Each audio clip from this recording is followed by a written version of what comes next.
Hello everybody, it is me, Timeless Engines here, back with another 80th anniversary motorized review. In the previous reviews, we looked at all the blue ones right here, Day Out with Thomas, and Classic Gordon, and now we will be moving on to Classic James. Let's start off with the box. 80th anniversary, Classic James, James Classique, Thomas at the barcode, 3+ motorized, James promo, 80th anniversary, Thomas and Friends, James, Thomas and Friends, nothing, Thomas on the barcode, Thomas and Friends, yeah, that's the packaging, it's the same.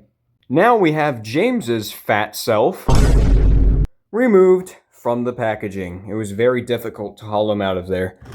Alright, starting with the engine, of course. From the front, he looks very, very fat. Look at that.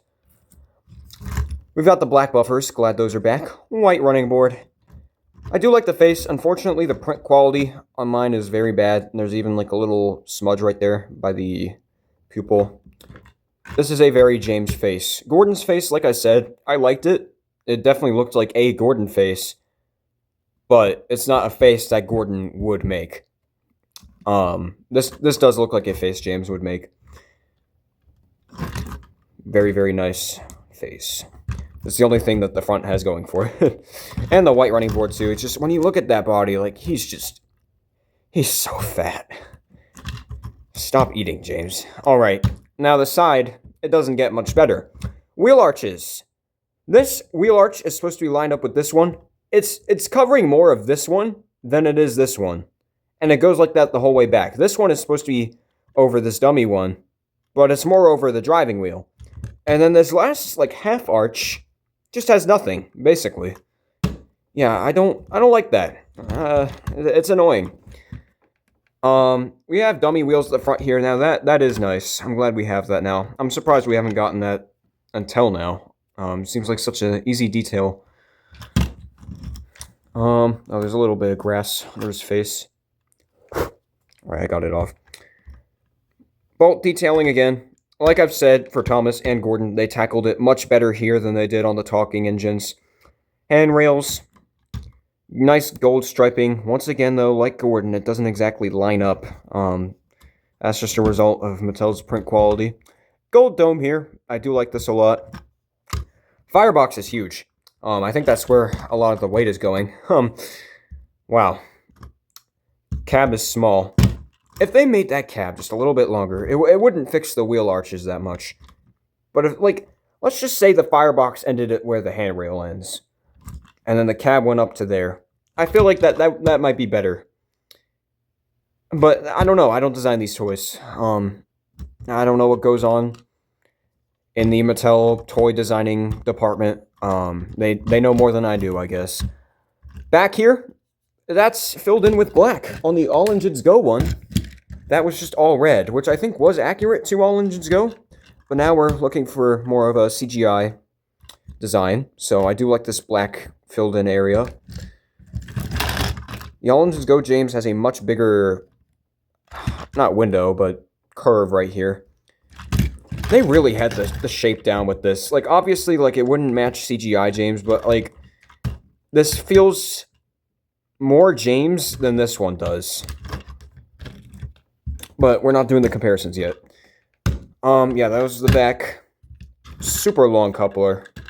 That is very annoying when you've got it attached to the tender. And this side is the exact same. Yeah, not as much to talk about with James here. With Gordon, there was a lot more new parts and details to go over. Yeah, here's the tender. Once again, removable coal.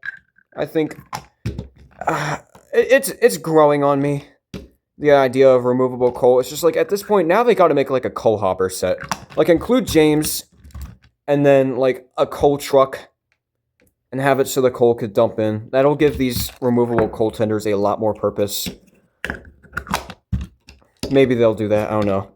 More bolts, handrails, number 5, striping, new chassis block. We've got the finger holes. I don't think I mentioned that with Gordon in his video.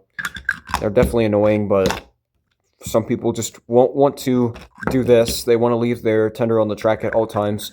So this is the easiest way to get it out without having to lift up the tender. That was that. Here's the tanker. I don't know why James has a tanker. I feel like a tar tanker would have made more sense. Or at least some kind of black tanker. I do think this white one looks nice. I can imagine it would be milk. Is that... It's like a strand of... something. Almost like it was like a little strand of plastic. There's some dents there, it looks like. Once again, just Mattel's quality control. You can't really do anything about it. Well, we can't. They can. They gotta just get their stuff together. Seems like the plastic's kind of wearing away here. Man, what is up with the plastic quality on this? It's like tearing off everywhere. Alrighty then. Yeah, it's a white tanker. There's not much to say. Now let's do the comparisons. I have a bunch of my Mattel TRACKMASTER Jameses here. This is the Crazy Trains James. He has obviously been modified with the white running board. He would not come with this, usually. He would come with the black buffers, though. The size difference is crazy. Am I the only one whose Mattel Fisher-Price 2009 James is, like, slanted down like this? I don't know what to do about this. Like, it's not that big of an issue, but it's very strange. Like, it is a very noticeable... Anyway, this isn't about him. Surprisingly, this isn't a sticker. This is painted on. I don't think it was like that for the Fisher-Price Gordon or any of the other tender engines. Yeah, this James has a lot more detail. This would be red normally.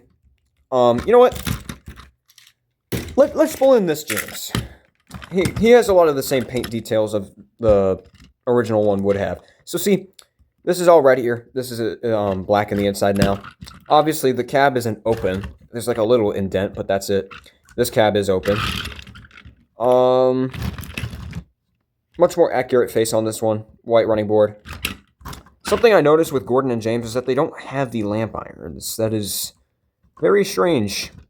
I think only the tank engines get them. Tenders. This one's much longer. Alright, get ready to puke, everyone. Yeah. TRACKMASTER 2 James. Oh boy. You know what? At least the wheel arches line up. That's more than I can say for this one. There's not even an indent here anymore. That black is just painted on. I do think I like the 5 more on this one. This one, it looks a bit too bold, in my opinion. The black stripe on it. This one, it looks a lot more normal. I want to see something. Does this look... No, that looks terrible. Who am I kidding? Alright, you know what? Let's just get... No, that's not yours. Let's just get TRACKMASTER 2 James out of here. Now, here's an interesting one. Talking James. The bolts are very bad on this one. Wow. I know I said this with Gordon, but here they really look like pimples because they're red. They're just... They make themselves known. Wow, those are big bolts. Here are the tenders. Like I said with Gordon, they're actually different molds. I don't know why the 5 is so big here. That is very strange. Like in Gordon's review, these coals can... Well, the coal from the new James can't go in the old tender. This one can go in the new tender. Yeah. So that was Talking James, and now, let's pull him up here. It's taking me a second. All engines go James. I do think All Engines Go James was one of the better motorized ones in my opinion. I do think overall they got his shape better than with this one. One thing that does annoy me about this motorized one and the diecast All Engines Go one is that the smoke box is like, it doesn't really curve that much. There's a lot worse on the push-along one. This one, it feels like there's... Well, I guess they both got this problem. You can see more of the curve here with the boiler and the smoke box. Here it's a lot more... It looks almost flat. Also, it doesn't help that the stripes don't continue all the way down. Here they do. They continue... Oh, we lost his coal. Let's just separate the tenders for a minute. That makes spinning them a lot easier. Wheel arches actually line up in this one. The striping looks a lot more brown than black. I think that's accurate to All Engines Go, but I don't know. Like I said earlier, the cab is a lot bigger. That definitely helps it a lot. I do think the firebox is a little small. Like I said, if the firebox ended maybe here, I feel like that could work, and then the cab goes up to there. Unfortunately, that is not what we got. That is not what we got at all. This James is very simplistic, but he's still a very nice model, in my opinion.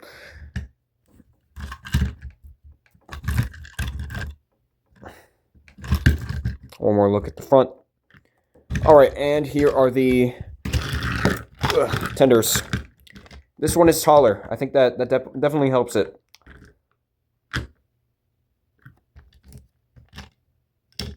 Yeah, I wonder... Yeah, the cola wouldn't fit, like, in the little indent in there. Why is it... There's no... why would they put red on red striping? That is not like that in the show. I don't know why the red stripe around the 5 is red. It's supposed to be black. That is a very strange thing to do. You wouldn't even think it's there at first. I don't like that. I'm glad they changed it back. Here are some comparisons for the tanker. Here's the All Engines Go water tanker. They almost look the same. This one almost looks more detailed, which is funny because it's the All Engines Go one. It's got like a little cap thingy up there.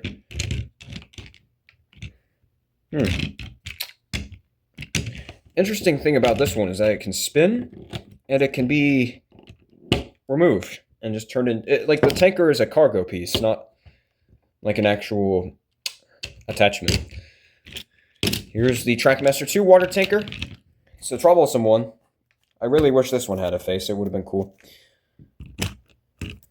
And here's the milk tanker. I'm guessing this is supposed to represent milk, and they just couldn't print the milk text on because these bands are here. I don't know. I really don't know. So yeah, that was the new TRACKMASTER 2025 80th anniversary James. TRACKMASTER 4, whatever you want to call it. I don't know why people are calling it TRACKMASTER 3. It's literally not. Yeah. Let's see him running on the track. Oh, can't lift him, he's so heavy, so fat. Take a look who's coming down the track. It's James. Make way for him, because he's very fat. Yeah. I think he's definitely the weakest of the ones I've gotten so far. Yeah. I do, for all of these engines, I like them a lot more than when I first saw them in the pictures. But James definitely went down a notch. I do like Gordon more than him now. Yeah, overall, you know, James is a pretty necessary character, so I think I'd recommend getting him. I think, for what he has to do, I think he's fine enough. Definitely better than the TRACKMASTER 2. Not better than the All Engines Go one. I can't really say that for many other ones, so yeah, credit to the All Engines Go one. Anyway, I hope you all enjoyed the video. Yeah, I will see you in the Flying Scotsman review. He's just so fat.